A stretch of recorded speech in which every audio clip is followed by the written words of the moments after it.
Learning how to learn is life's most important skill. Apprendre est la compétence la plus importante de la vie.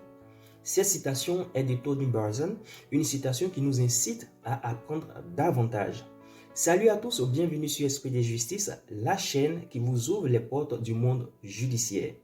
Excellent mois d'avril à tous et surtout bon mois de Ramadan à tous nos frères musulmans du monde entier. Aujourd'hui, nous parlerons de conflit d'intérêts. Que faut-il entendre par conflit d'intérêts? Voici ce qui fera l'objet de notre étude du jour. Une vidéo à cet effet vous sera présentée à titre d'illustration. Je vous invite donc à vous abonner massivement. Je compte sur vous pour que notre communauté s'agrandisse. N'oubliez pas de liker pour le référencement de ma chaîne, d'activer la cloche de notification pour ne manquer aucune de mes vidéos. Partagez également les vidéos. Avant de continuer, je vous présente le jingle.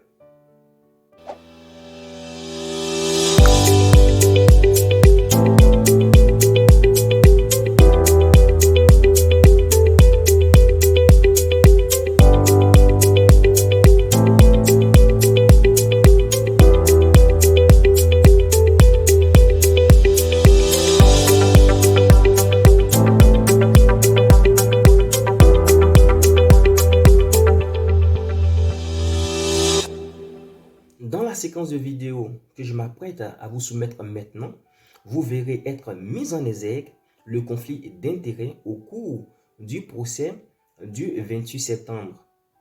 On se retrouve juste après la séquence afin que je vous donne mes observations et surtout afin de vous expliquer ce que c'est un conflit d'intérêts. À tout à l'heure.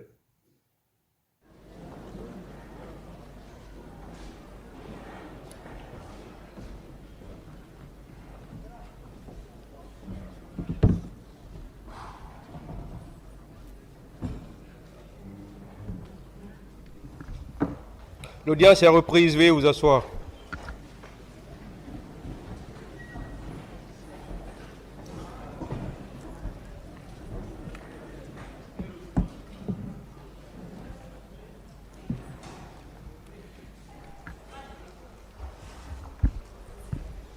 Affaire ministère public contre M. C.C. Raphaël Abba et plusieurs autres.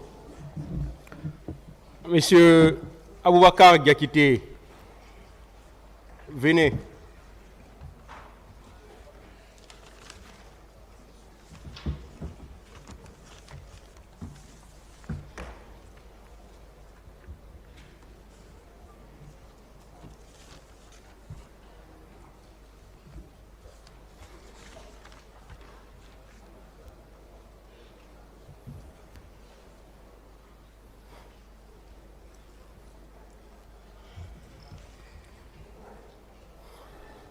Avant qu'on donne la parole,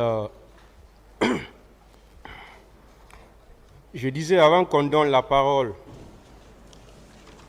à la défense pour continuer ces questions, on a reçu un courrier de monsieur le bâtonnier concernant une note d'interdiction de postuler et de plaider,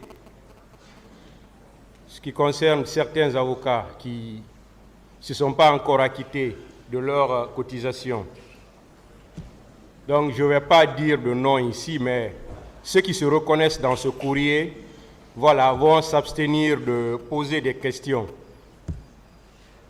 Voilà, parce que s'ils prennent la parole pour poser des questions, on sera obligé de les arrêter. Je pense que tout le monde sait déjà qui peut se retrouver dans cette liste. Merci. La défense. Monsieur le Président, Oui. avant que la parole ne soit donnée à la défense, je voudrais intervenir par rapport à une correspondance, une lettre de constitution, j'allais dire, que la Ligue guinéenne des droits de l'homme avait adressée au juge d'instruction chargé de l'instruction de l'affaire du 28 septembre et jours suivants. Vous me permettrez, Monsieur le Président, que je lise in extenso le courrier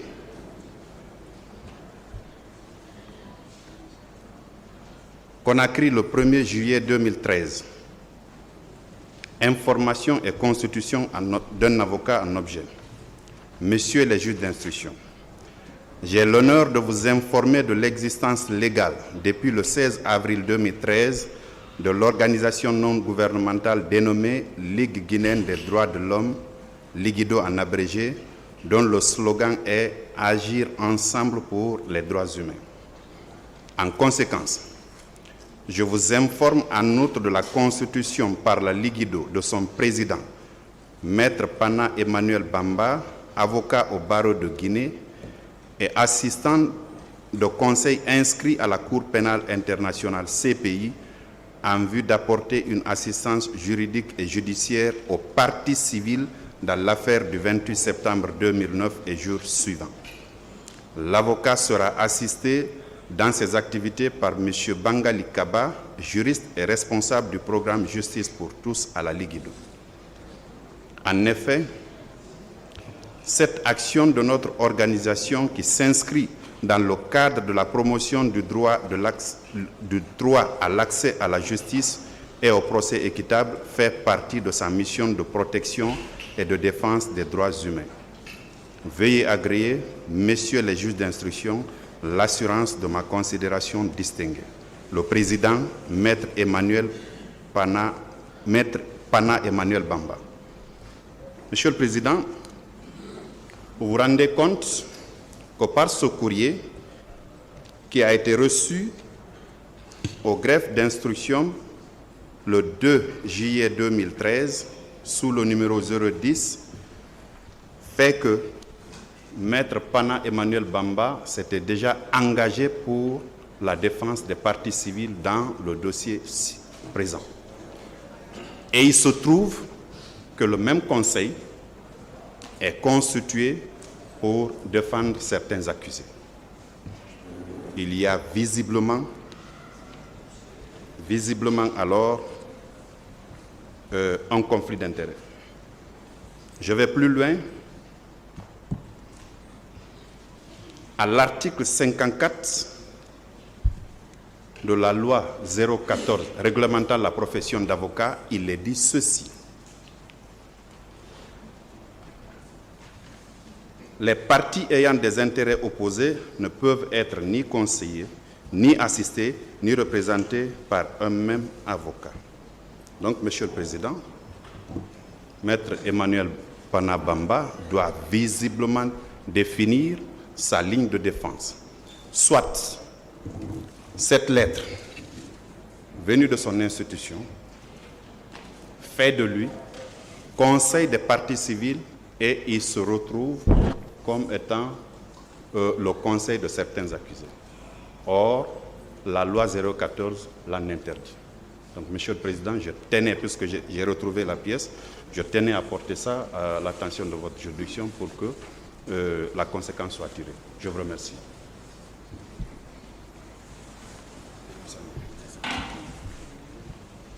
Est-ce que Maître Emmanuel est là? Il est là. Ah, oui. Je voulais savoir si vous étiez là, c'est bon.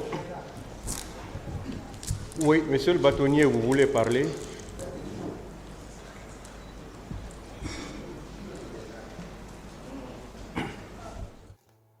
Vous venez de suivre l'intervention du procureur. Nous allons commencer par définir le conflit d'intérêts. Que faut-il entendre par conflit d'intérêts? Pour ceux qui ne savent pas, un conflit d'intérêts est le fait pour une personne exerçant une activité professionnelle ou disposant d'un mandat électif de s'être placé dans une situation qui pourrait susciter un doute sur le mobile de ses décisions. À présent, je vais vous exposer les étapes pour comprendre les règles portant sur le conflit d'intérêts. Alors, afin de déterminer qu'il y a un conflit d'intérêts, il faut d'abord déterminer qui est le client de l'avocat. Ensuite, évaluer la nature de son mandat ou ses devoirs envers un client. Il faut également déterminer s'il existe un risque sérieux que l'intérêt personnel de l'avocat ou ses devoirs envers les clients nuisent de façon considérable à ses devoirs de loyauté. En l'espèce, on le voit bien dans cette vidéo, après lecture de la lettre du procureur, on constate effectivement qu'il existe un risque sérieux qui pourrait nuire, sinon qui nuise déjà même au devoir de loyauté de cet avocat. Par conséquent, il y a bel et bien conflit d'intérêts. La question qui se pose est de savoir à présent, s'il y a conflit d'intérêts, y a-t-il la possibilité pour cet avocat de poursuivre, de continuer à représenter ses clients? C'est la question à laquelle nous allons bien entendu répondre maintenant. Avant de pouvoir répondre à cette question, il serait judicieux de déterminer s'il a été demandé à l'avocat de représenter les deux parties.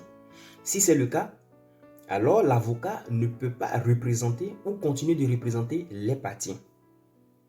S'il n'est pas demandé à l'avocat de représenter les deux parties, celui-ci peut représenter chaque client sans que cela ait un effet défavorable sur ses devoirs envers l'autre client. Cependant, il est bien de le notifier. Pour que l'avocat puisse représenter chaque client sans que cela ait un effet défavorable sur ses devoirs envers l'autre client, il va falloir que tous les clients puissent donner un consentement et que ce consentement soit volontaire et en connaissance de cause. Voici un peu ce que l'on pourrait dire sur le conflit d'intérêts. Je vais vous présenter une nouvelle vidéo. Ce sont les avis de plusieurs avocats, toujours au cours de ce même procès du 28 septembre.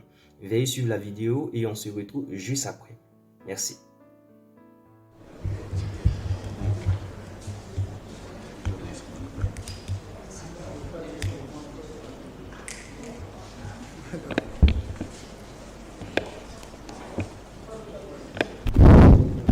Merci, Monsieur le Président. Honorable conseiller, merci, Monsieur le procureur, pour votre lecture du courrier émanant de la Ligue des droits de l'homme, je pense, sous la plume de Maître Emmanuel Bamba. Monsieur le Président, au-delà du fait que ces questions de constitution aient été déjà évacuées par votre décision, le procureur, dans ses commentaires tout à l'heure, vous a précisé que le fait qu'il lise ce courrier procède à ses yeux, et c'est ce qui est vrai, réel, constant, d'un conflit d'intérêts.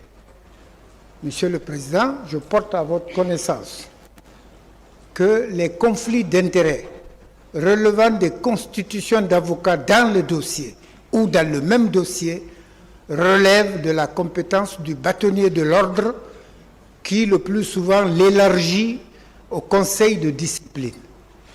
Qu'il vous plaise donc de ne pas tenir compte de ce qui vient d'être soumis et de renvoyer la question à monsieur le bâtonnier qui, si jusqu'à présent n'a pas résolu, va le faire dans les jours ou les minutes qui suivent.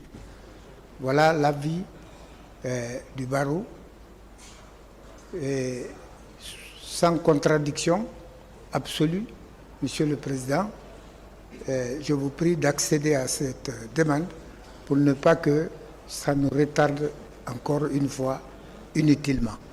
Je vous remercie. Monsieur le Président, Un membre du oui, Conseil non, de je ne suis l'ordre. pas membre du Conseil de l'ordre, je suis avocat. D'accord. Et en tant qu'avocat, la question qui est posée m'intéresse à plus d'un titre. Et vous avez, dans cette procédure, un même conseil qui se trouve constitué à la fois pour défendre les intérêts de la partie civile, mais aussi pour assurer la défense d'un accusé, ce qui constitue bien évidemment un conflit d'intérêts. Et dès lors que ce conflit est relevé, le confrère, c'est vrai, votre juridiction n'a aucune compétence pour connaître de cette question qui relève du ressort du conseil de discipline, mais dès lors, permettez-moi, chers confrères, veuillez vous ressaisir, j'ai la parole. Mais dès lors que la question est soulevée devant vous, Monsieur le Président, alors le confrère doit s'abstenir de toute intervention jusqu'à ce que la question soulevée soit réglée par le Conseil de l'ordre. La loi 014 prévoit que lorsqu'il y a un incident, alors un procès verbal doit être dressé et le Conseil de l'ordre doit en être saisi. Donc, en attendant que cette question soit réglée, parce que le même Conseil ne peut pas soigner en l'état de la procédure les intérêts d'un accusé, alors qu'il se trouve précédemment constitué pour assurer ceux de la partie civile, Monsieur le Président, qu'il vous plaise relever cette question, qu'un PV en soit adressé et que le confrère concerné s'abstienne de poser tout acte en attendant que le bâtonnier ne trouve une solution. Je vous remercie. Monsieur le Président, loin de contredire Monsieur le bâtonnier dont les dons, les talents, les aptitudes, les habiletés, l'intelligence, la sagesse, la pondération et la modération ne font aucun doute. Il s'agit d'une question très grave. Et je salue la promptitude de Monsieur le procureur de la République qui vient de prouver qu'il est gardien de la loi, il est gardien de tous nos instruments juridiques, il est gardien de nos droits et libertés individuelles et défend l'équité, la justice. Et il ne comprend pas ce que nous ne comprenons pas dans cette affaire. Cette lettre qui vient de nous être lue est adressée à une juridiction par un chef d'ONG, un président, laquelle n'a en aucun cas, à aucun moment et pour quelque prétexte que ce soit, rapporté. Ça veut dire qu'elle produit ses pleins et entiers effets.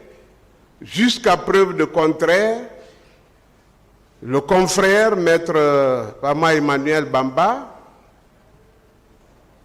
est choisi par ses pairs pour défendre la cause dans ces hostilités qui nous opposent maintenant.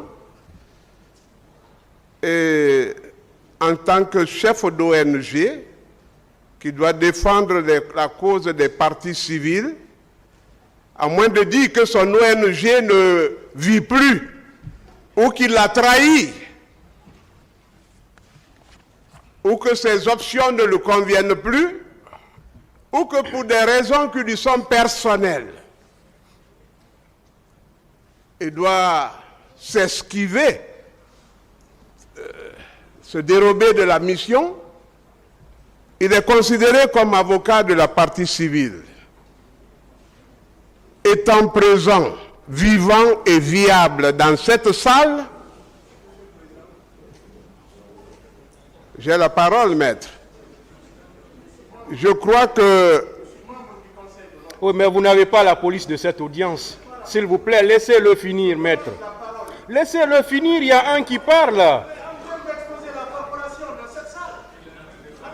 Mais... Monsieur le Président,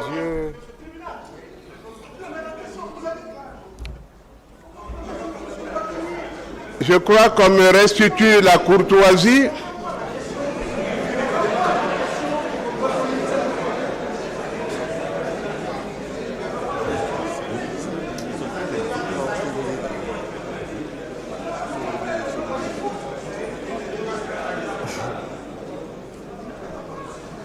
Monsieur le Président, Maître Emmanuel Bamba étant présent, vivant et viable dans cette salle, plutôt que de voir la cause disputée devant un conseil de discipline,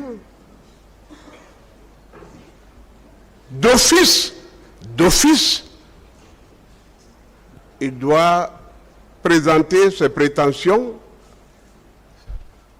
les raisons de cette dérobade. C'est impardonnable.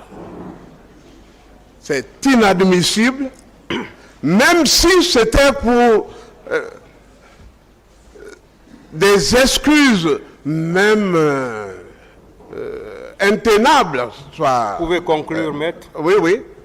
Donc, je vous demande donc, Monsieur le Président, à l'état actuel de la procédure, tous les actes qu'il a eu à poser, toutes les questions déjà posées et toute constitution déjà faite en faveur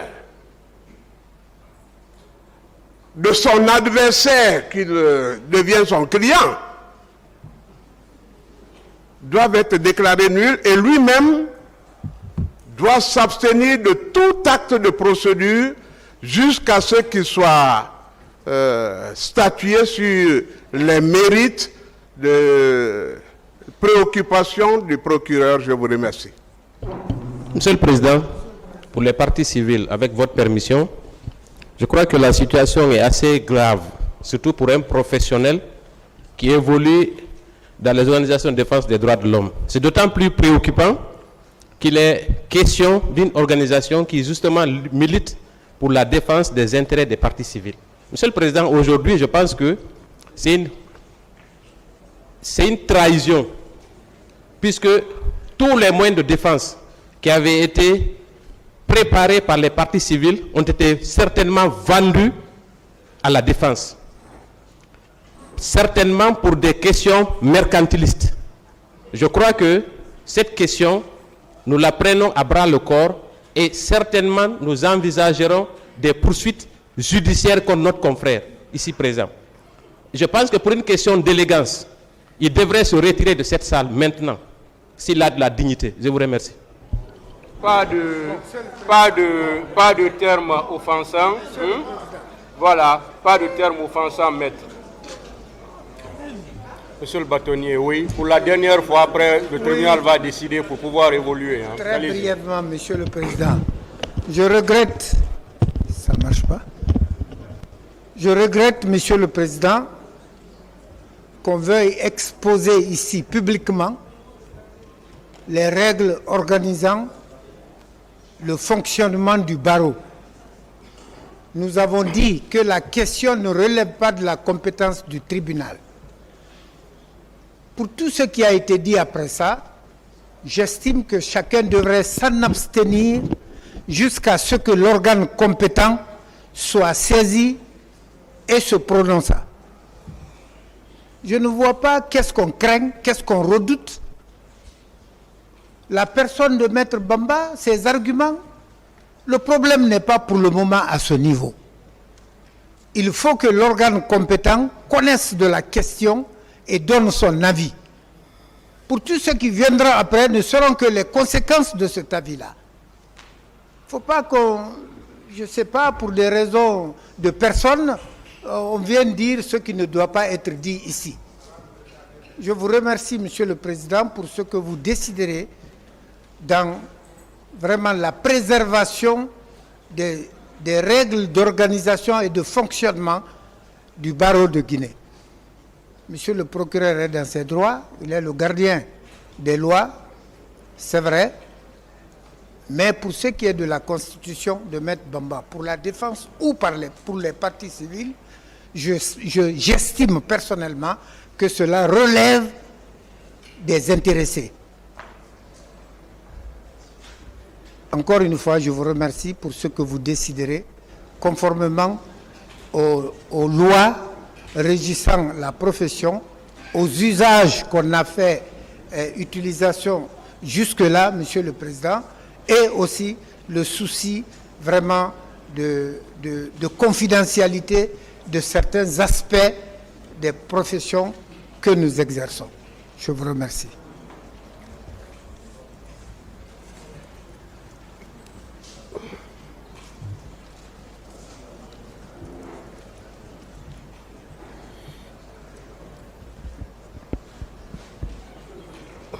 Oui. Allez-y. De membre, Oui, allez-y. en ma qualité de membre du Conseil de l'ordre, c'est vrai ce que monsieur le procureur a relevé est pertinent, c'est de droit. Monsieur le bâtonnier l'a indiqué, à partir du moment où cette question ne relève pas de la compétence du tribunal, qu'il vous plaise, Monsieur le Président, renvoyer la connaissance de cette affaire au Conseil de l'ordre, au bâtonnier de l'ordre des avocats, et demander au confrère Maître Bamba de bien vouloir s'abstenir. Parce que vous avez bien remarqué que la base légale invoquée par Monsieur le procureur, c'est bien la loi 014. Et c'est cette même loi qui s'applique à cette question. Donc on rentre dans des considérations liées à l'organisation de la profession, qu'on expose la profession, c'est ce qui n'est pas normal. À partir du moment où on vous a dit que cette question relève de la compétence du bâtonnier, qu'on renvoie cette affaire au bâtonnier et qu'on demande au confrère Bamba de bien vouloir s'abstenir jusqu'à ce qu'une suite soit donnée à cette affaire. Je vous remercie. Voilà. Conformément alors à la loi 014 organisant la profession d'avocat, on laisse au Conseil de l'ordre de régler cette question. Voilà, en attendant, Maître Emmanuel Bamba va s'abstenir d'intervenir dans les débats dans cette affaire, jusqu'au règlement de cette question. Voilà les amis, vous avez vu le commentaire ou du moins l'intervention de certains avocats. Voici ce que l'on pourrait dire aujourd'hui relativement à ce thème conflit d'intérêts. J'espère pour ma part vous avoir donné tout ce qu'il fallait pour comprendre ce thème. J'espère que vous avez apprécié. N'oubliez pas de vous abonner massivement, partager la vidéo, activer la cloche de notification pour ne manquer aucune de mes vidéos. Laissez des likes pour le référencement de ma chaîne. Avant de nous laisser, je souhaiterais vous présenter mon livre. C'est mon tout premier livre, Symphonie, un recueil de poèmes. Pour ceux qui sont intéressés, vous pouvez me contacter pour avoir le livre. Merci beaucoup, Dieu veille sur vous et on se dit à la semaine prochaine pour une nouvelle vidéo. D'ici là, prenez soin de vous, je vous aime.